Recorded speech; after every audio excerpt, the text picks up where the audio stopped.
আপু, তুমি তো ন্যাচারালি দেখতে সুন্দর, তাহলে এত হেভি মেকআপ করার কি প্রয়োজন পড়ে? হেভি মেকআপ করলে তোমাকে একদমই মানায় না। তার উপরে আবার চোখে লেন্স পরো, লেন্স পরলে তো একদম ভূতের মতো লাগে। তোমাকে হালকা সাজেই ভালো লাগে, এত ডিপ সাজে একদমই ভালো লাগে না। এই সাজের জন্য আবার তোমাকে পার্লারেও যেতে হয়। এই সব কথা আমার না, আপনাদের সবার। তো হ্যালো এভরিওয়ান, আসসালামু আলাইকুম। আশা করি সবাই ভালো আছেন। তো চলে আসলাম নতুন একটা ব্লগ ভিডিও নিয়ে। আমি তো আলহামদুলিল্লাহ আপনাদের দোয়ায় ভালো আছি। তো দেখতে পাচ্ছেন আমার একদম ন্যাচারাল ক্লিন ফেস, মাত্রই ফেসটা ওয়াশ করে বসেছি। তো আপনারা দেখতে পাচ্ছেন আমার ফেসে কোনো রকম দাগ স্পট বা ব্রণের কোনো রকম দাগ নেই। মাশাল্লাহ, ছোট থেকে আমার স্কিনটা একদমই ফ্রেশ। মাঝে একটু ব্রণ উঠেছিল, তাও ওটা টিনেজে, এখন আর একদমই ব্রণ ওঠে না।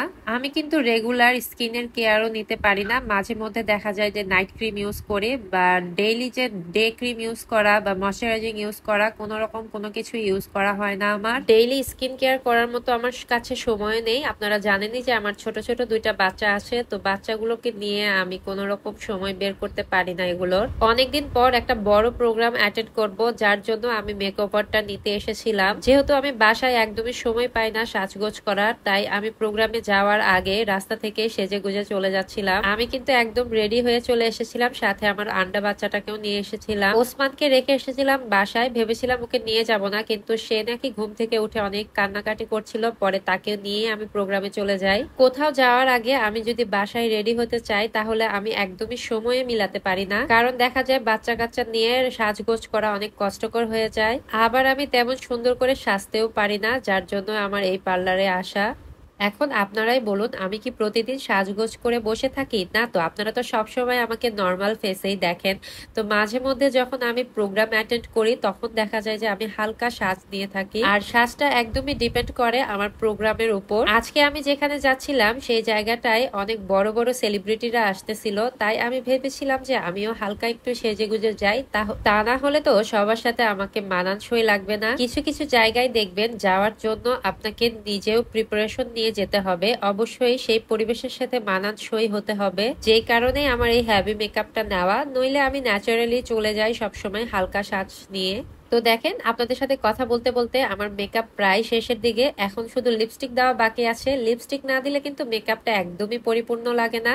আজকে কিন্তু সিয়ারা বিউটি স্যালুন আমাকে অনেক সুন্দর করে সাজিয়ে দিয়েছে। পার্সোনালি আমার কাছে অনেক বেশি ভালো লেগেছে, কিন্তু আপনাদের কাছে কেমন লেগেছে অবশ্যই কমেন্টস করে জানাবেন। আমাকে মাত্র আধা ঘন্টার ভিতরে সাজিয়ে দিয়েছিল। আমি তো এসে তাড়াহুড়ো শুরু করে দিয়েছিলাম। তো তাহানি আমাকে মাত্র 30 মিনিটের ভিতরে সুন্দর করে সাজিয়ে দিয়েছে।